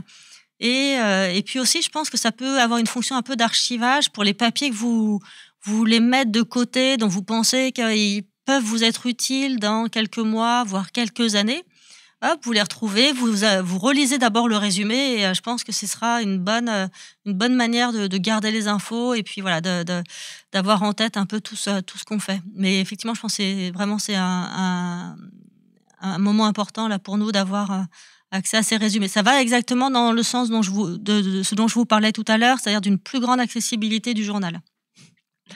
Brest 85, quand on voit 20 minutes de lecture, ça peut faire peur, mais c'est pour ça qu'on le met pas. Hein. Comme ça, vous n'avez pas peur. Il y a une question que j'ai en tête, mais qui est trop loin dans le chat. Désolée, je ne vais pas dire le pseudo de la personne parce que je ne me souviens plus, qui était comment ça se passe quand il y a des enquêtes qui sont reprises par d'autres médias et qui nous citent ou parfois ne nous citent pas. Comment on réagit dans ces cas-là ? Alors, le plus souvent, nos confrères nous citent parce qu'ils font bien les choses. Évidemment, et puis parfois, ils le font moins et on est mécontent. Voilà. Mais disons que dans la plupart des cas, j'ose espérer que nos confrères font ce qu'il faut faire dans le métier, ce qui est la règle commune. Nous, on le fait. Quand on reprend des infos de confrères, évidemment, on les cite. C'est une règle de base que tout le monde partage. Il y a des exceptions à cette règle. Bon. Oui, ça peut arriver. Bon, il y a Terence. On ne donnera pas d'exemple. Non. Ça, c'est une question qui revient souvent quand on fait ce genre d'échange. Avez-vous des conseils de lecture que vous souhaiteriez nous partager, des essais ou autres ? Est-ce que tu as des livres de chevet à conseiller ? Sur le journalisme. En ce moment, je lis beaucoup de choses sur l'Ukraine. Voilà, donc beaucoup de livres en tout genre, de livres d'historiens. Voilà, ils sont juste à côté si vous voulez que je vous les apporte et que je vous fasse une petite biographie. Et sinon, qu'est-ce que je pourrais vous conseiller ? Peut-être un livre de la féministe américaine Gloria Steinem, qui est un livre sur la construction de soi, qui est utile pour chacun et chacune d'entre nous. Merci pour. Et puis sinon, des livres de Pulitzer, des livres sur le journalisme en général, il y en a des quantités, évidemment, qui sont indispensables. Et oui, Landerneau, bien sûr, les livres aussi d'Edoui Plenel. Pardon, j'oubliais, mon Dieu. Bien sûr, la Bible. Abonnez-vous. Bienvenue, Morcerolor, première fois qu'il ou elle participe. Bonsoir, faites-vous des co-publications entre des journaux indépendants, un peu comme Blast et Street Press? Donc ça, Karine a déjà répondu plus en amont du stream, et la réponse était oui. Oui, et peut-être aussi, je ne vous ai pas parlé de notre collectif qui s'appelle l'EIC. C'est un collectif européen de journaux. C'est vrai que j'aurais pu en parler tout à l'heure, mais là, ça s'y prête bien aussi. C'est un collectif de différents journaux qui, par exemple, se fait avec le Spiegel en Allemagne, avec des confrères en Belgique, avec nos confrères d'Info Libré en Espagne, avec des Danois, avec j'en oublie en fait, qui viennent de toute l'Europe, des Italiens bien sûr. Et on sort beaucoup d'enquêtes avec eux, qui sont souvent très fortes et qui ont un impact, donc pas seulement en France, mais souvent en Europe. Kikou Yves trouve que Mediapart manque de culture, ciné, musique, expo. Peut-être c'est aussi le moment de lui rappeler qu'on a un super podcast. Et voilà, c'est ce que j'allais faire. Alors d'abord, sur la vie des idées, d'une manière plus générale, on a quand même deux journalistes, Antoine Perrault et Joseph Confavreux, qui décortiquent pas mal la vie intellectuelle, la vie des idées, et donc tout ce qui peut sortir en termes de sociologie, d'histoire, etc. Sur la vie culturelle, on est effectivement... je pense qu'on pourrait faire mieux, pour dire les choses de manière positive. Et c'est pour ça qu'on a mis en place cette émission hebdomadaire qui s'appelle l'Esprit critique, que vous trouvez sur toutes les bonnes plateformes de podcast. Et qui justement vous donne à voir quelques critiques sur les expositions, les films du moment, les livres à lire, la littérature. Et la littérature, ça fait partie quand même aussi des champs qu'on a dans le journal de manière vraiment continue depuis notre création. Avec voilà des critiques de livres qui sont très en lien avec les valeurs de Mediapart. Et puis on a aussi là un partenariat, comme quoi vous voyez, on a pas mal de partenariats avec des journaux autres. Et là en l'occurrence, il s'agit d'En attendant Nado, qui est un site aussi d'information littéraire et de critique littéraire, avec lequel donc on travaille et qui nous propose des critiques très régulièrement. Et puis après, en fait, j'ai envie de dire que finalement toutes les questions voilà de la culture populaire, on peut aussi en fait les traiter dans le journal par le biais d'autres rubriques, par la rubrique société, par la rubrique sociale. Il y a plein de manières en fait d'aborder aussi ces questions, et parfois on peut le faire par ces biais-là. Puis, comme le rappelle Orson Welles, il y a aussi les collabs avec la revue dessinée, parce qu'on aura des nouvelles. Avec la revue dessinée, il y a plein de choses qui sont en préparation. Et puis, je vais parler aussi d'une nouvelle collaboration qu'on a avec la maison d'édition Le Seuil, avec laquelle on prévoit de publier plusieurs livres dans les mois qui viennent.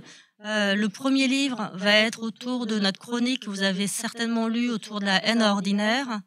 Et puis là, on est en train de préparer, peut-être que tu en reparleras tout à l'heure, Anna, notre livre autour de 15 ans, 15 enquêtes, donc qui sera apparaître au Seuil au moment de notre anniversaire, peut-être un petit peu après. Tout à fait. Et vous savez que vous êtes appelés à voter sur ces enquêtes. On en a sélectionné 100 pour vous. C'était pas une mince affaire, puisqu'il y en a quand même plus de 6500, je crois, qui ont été publiés depuis l'existence, depuis la naissance de Mediapart, donc 2008.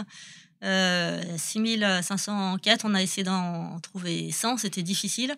Dans tous les champs, économie, écologie, discrimination, affaires politico-financières, voilà, question de liberté publique, donc tout un tas d'enquêtes avec des sujets très variés, et on vous invite à participer à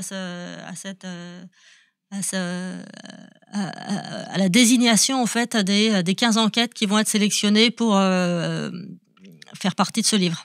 Tout à fait, je vous explique tout après, je vous envoie les liens et je vous lirai le panoramique qui explique la démarche.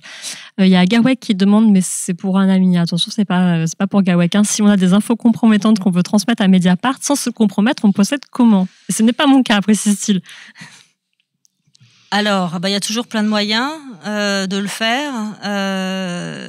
Vous pouvez, en prenant des précautions, en créant une nouvelle boîte mail, par exemple, nous envoyer des informations sur la page contact. Et puis, en fait, vous verrez à la fin de chaque article, notamment des articles, des enquêtes, vous avez un lien sur lequel cliquer pour envoyer vos informations. Donc, c'est très simple. De fait, on reçoit beaucoup d'informations par ce biais. Tous les journalistes ont leurs sources, ont leur réseau, ont leurs contacts. Mais on est aussi très attentif à ce qui arrive par nos boîtes mail. Et donc, on lit ça avec attention. On est aussi très attentif à ce qui arrive dans la boîte mail abonnée, contact de Mediapart, là, qui donc arrive au service abonné de Poitiers, qui toutes ces informations nous sont relayées. On en prend soin. C'est des informations qui nous importent. Alors, on peut pas répondre à tout. Il y a des informations qui nous intéressent plus, d'autres qui nous intéressent moins.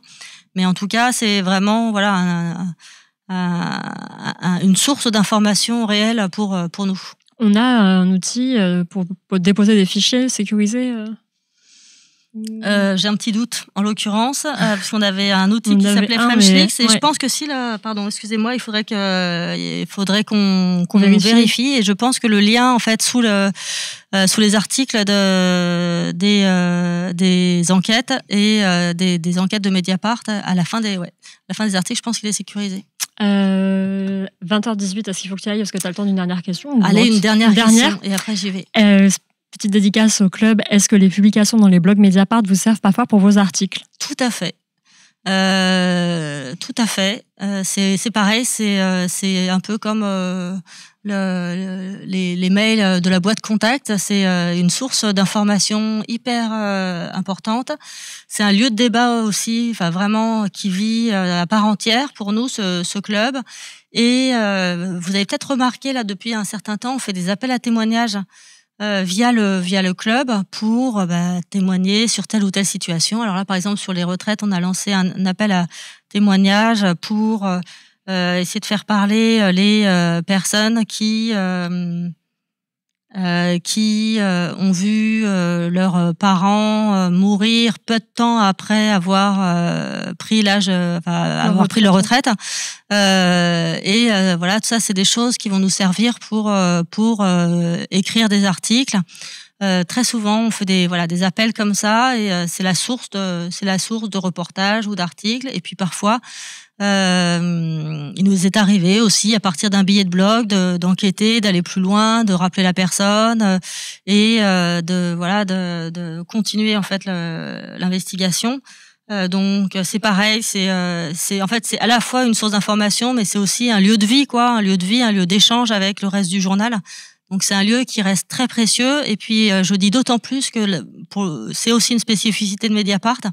La plupart des journaux ont supprimé en fait soit tout bonnement leur espace blog, soit les ont mis en retrait, soit les ont vaguement cachés. Et nous, c'est pas du tout la démarche dans laquelle on est. Au contraire, on a envie de valoriser cet espace et je pense que l'objectif qu'on a aussi, c'est de le rendre toujours plus dynamique, que les gens s'y sentent bien, qu'ils s'y sentent à l'aise et qu'ils aient envie d'écrire en totale liberté, quoi.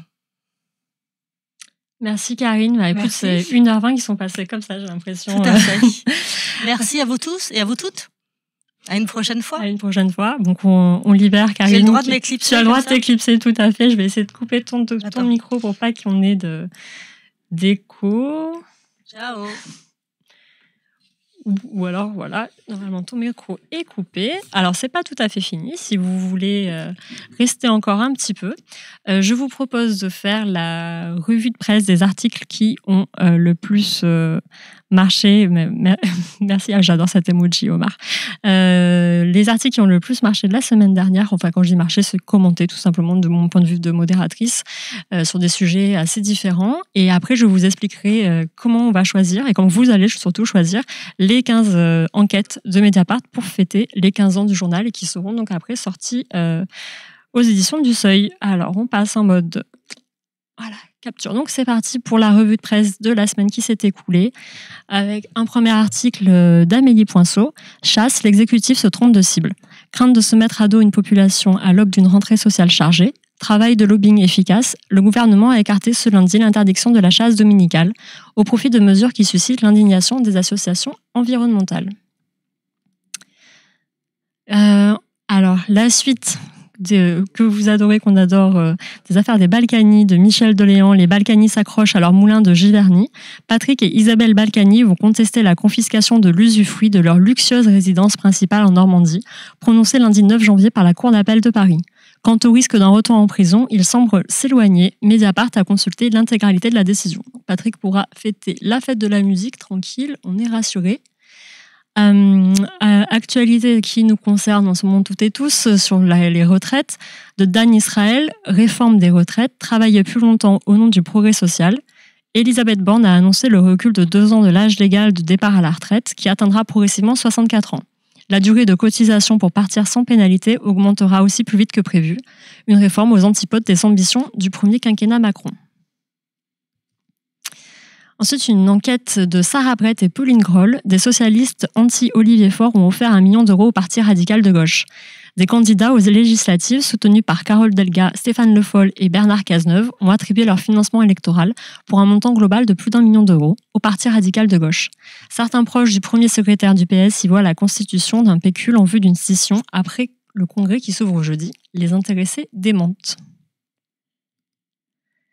Une enquête de Fabrice Arfi et Yann Philippin. Nicolas Sarkozy, les louanges à Poutine et la piste de l'argent du Kremlin. L'ancien chef de l'État a touché 300 000 € au moment où il vantait fin 2018 les mérites de Vladimir Poutine lors d'une soirée à Moscou du principal fonds souverain russe. L'argent a été versé par une société qui porte le même nom qu'une filiale de ce fonds. Avant-dernier article de cette sélection, avec le RN, mais contre Papendiaï, Brigitte Macron plaide pour le retour de l'uniforme à l'école de Lucie Delaporte et Ilyes Ramdani. L'épouse du président de la République s'est dite jeudi favorable à l'instauration de l'uniforme dans les écoles de France, une position à rebours de celle du gouvernement, le jour même où l'Assemblée nationale a prévu d'examiner une proposition de loi sur le sujet, déposée par le Rassemblement national. Et enfin, pour finir donc, cette semaine riche en actualité, on vous en parlait tout à l'heure avec Karine, les chroniques de la haine ordinaire. Donc là, c'est le 20e épisode, c'est des reportages assez passionnant et terrifiant. Donc là, c'est de Priska Borel. Dans l'Hérault, le calvaire d'une productrice de safran d'origine camerounaise. À Roquebrun, Nadine Amagne s'est battue pour faire tourner son commerce malgré la jalousie et le racisme. Elle a subi des coupures d'eau inexpliquées, trouvé des poissons pourris devant sa vitrine.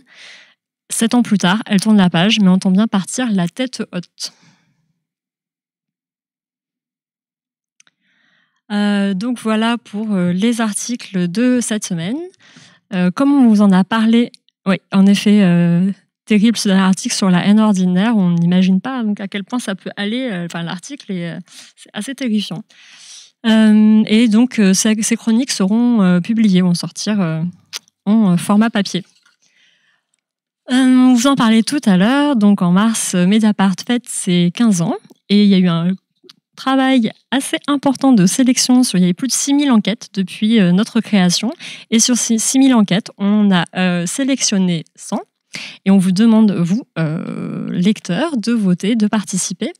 Hop, je vais ouvrir la page concernée. Voilà, vous pouvez cliquer sur... vous pouvez sélectionner donc 15 de ces enquêtes. Et en fonction des enquêtes qui auront eu le plus de votes, c'est celles qui seront ensuite imprimées aux éditions du Seuil. Donc si vous voulez, je vous lis un peu le panoramique qui présente ces enquêtes et je vous envoie après les liens dans le chat. Alors, on va passer en capture full. Voilà. Pour nos 15 ans, votez pour 15 enquêtes emblématiques. Depuis sa naissance il y a 15 ans, Mediapart a publié plus de 6300 enquêtes, soit plus d'une par jour en moyenne. Excusez-moi, il est tard. Dans tous les domaines, économie, énergie, écologie, diplomatie, évasion fiscale, corruption, violence sexuelle, discrimination, vente d'armes, violence policière, terrorisme. À l'occasion de cet anniversaire, nous avons décidé de publier un livre reprenant et synthétisant 15 de nos enquêtes les plus emblématiques. Mais comment les départager ? Sur quels critères ? Nous avons voulu valoriser des enquêtes à l'issue desquelles les lecteurs et les lectrices ont pu se dire « Sans Mediapart, je ne l'aurais jamais su ». Nous avons ainsi présélectionné 100 affaires. Soit nous en sommes à l'origine, soit nous y avons contribué de manière décisive. Elles sont présentées ci-dessous. À présent, nous faisons appel à votre tour pour voter de façon à ce qu'il n'en reste plus que 15 à la fin. Car au bout du compte, ce sont les lecteurs et lectrices qui décident de l'importance qu'il faut accorder à une information. Car c'est à vous de choisir le sommaire de ce livre à venir. En participant au vote, tentez de gagner en plus 10 exemplaires dédicacés du livre des 15 ans. Donc c'est ce qu'on disait sur les livres d'Edoui Plenel, qu'on peut toujours gagner. Et puis un petit rappel. Seuls nos lecteurs peuvent nous acheter.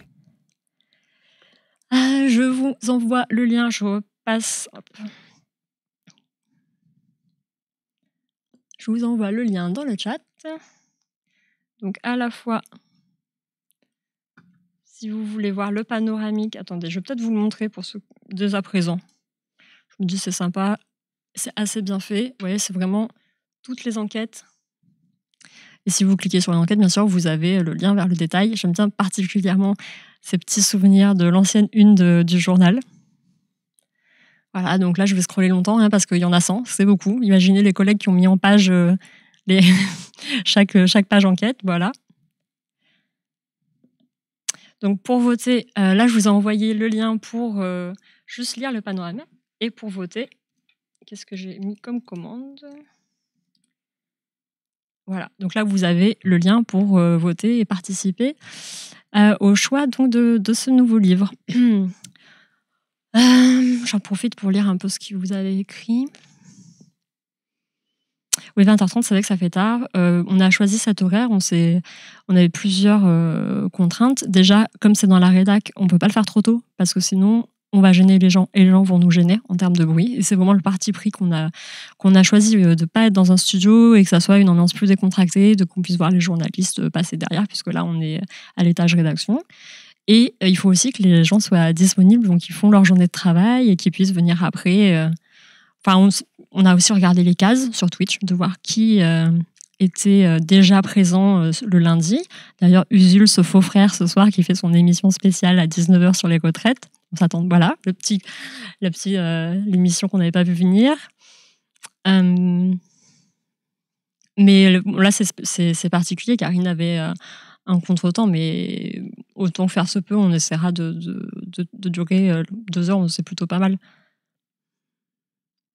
Oui, l'affaire Cahuzac qui a fait connaître Mediapart, je pense à beaucoup de monde, Brest 85. Non mais, Usul, on l'adore, hein, attention. Mais quand même, 19h le lundi, Usul, c'est notre case maintenant, voilà.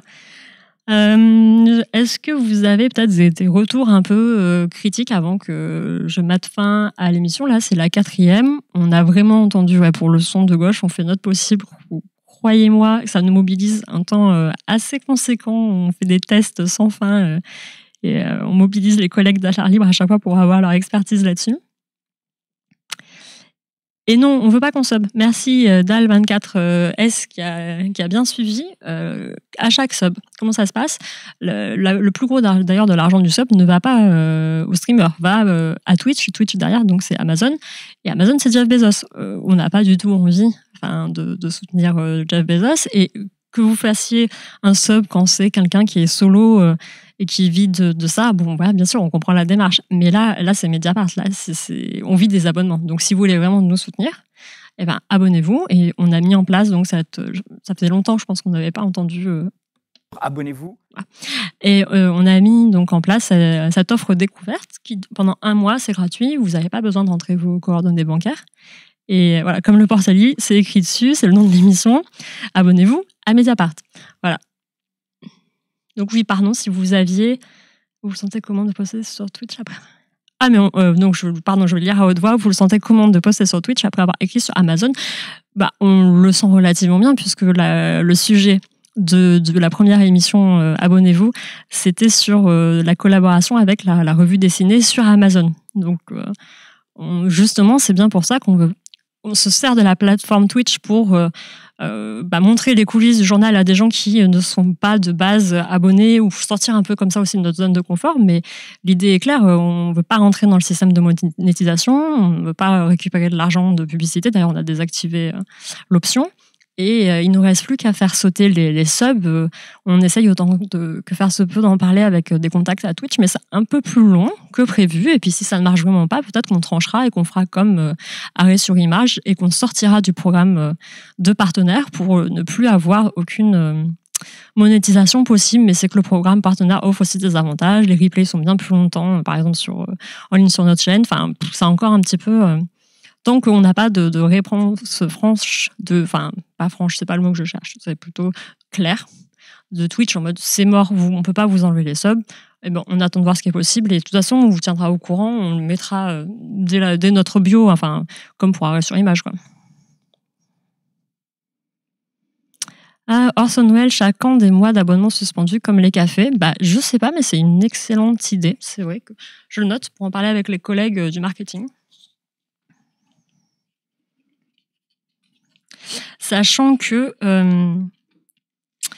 si la démarche, c'est de pouvoir donc offrir des abonnements à des personnes qui ont des petits moyens, donc là, l'offre découverte est gratuite. Et j'insiste sur le fait qu'on n'a pas besoin de renseigner de moyens de paiement, ce qui est quand même assez rare. Et qu'une fois de plus, pour les personnes qui ont vraiment des petits moyens, il y a donc cet abonnement à 5 €. On ne demande pas non plus de justificatif, c'est sur la confiance que ça se passe. Si mes souvenirs sont bons, dans le club de Mediapart, il y avait également des abonnés qui avaient ouvert une sorte de fonds de solidarité pour pouvoir payer des abonnements à d'autres personnes qui étaient un peu en difficulté. Mais je ne sais pas si cette initiative est encore en cours. Voilà, donc pour le sub, j'espère avoir répondu à votre question. Et si le format, pour l'instant, donc on est sur ce découpage avec la revue de presse, la lecture d'articles commentés quand c'est possible, et après les questions-réponses avec le chat. Aujourd'hui, c'est un petit peu tout bousculer pour pouvoir avoir le plus de temps possible avec Karine.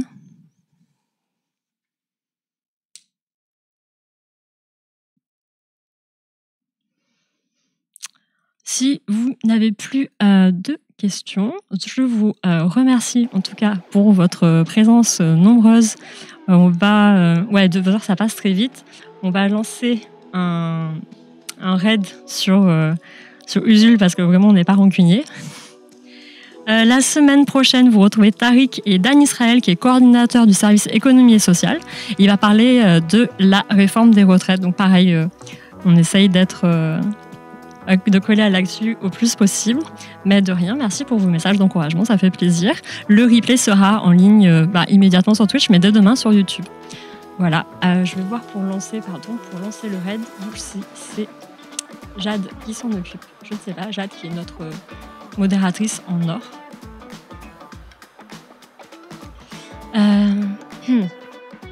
Mais vous inquiétez pas par rapport à la présence aussi Mediapart. On sait que c'est compliqué quand c'est à Paris. Ah ben voilà, Jade va le faire, c'est super. Mais un événement se prépare pour les 15 ans pour être un peu dans d'autres villes. J'en en dis pas plus. Peut-être qu'on invitera Claire Denis qui s'occupe de l'événementiel pour en parler. Voilà. Bon, est-ce que le raid fonctionne? Non, mais Usul Social Trade, peu cher, on l'adore. Mais quand même, lundi 19h, maintenant, abonnez-vous, c'est comme ça. Ah oui, merci pour la commande. C'est vrai que d'habitude, il n'y a plus personne à cette heure-là dans nos contacts, donc on ne lance pas de raid, mais...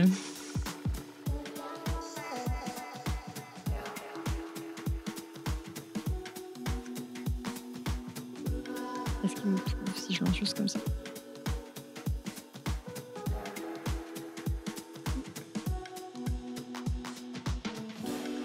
Je passe sur l'écran de fin pendant qu'on gère le raid. Voilà. Merci à vous de nous avoir suivis ce soir. Et donc, la semaine prochaine, c'est Tariq et Dan Israël pour parler des retraites. Au revoir.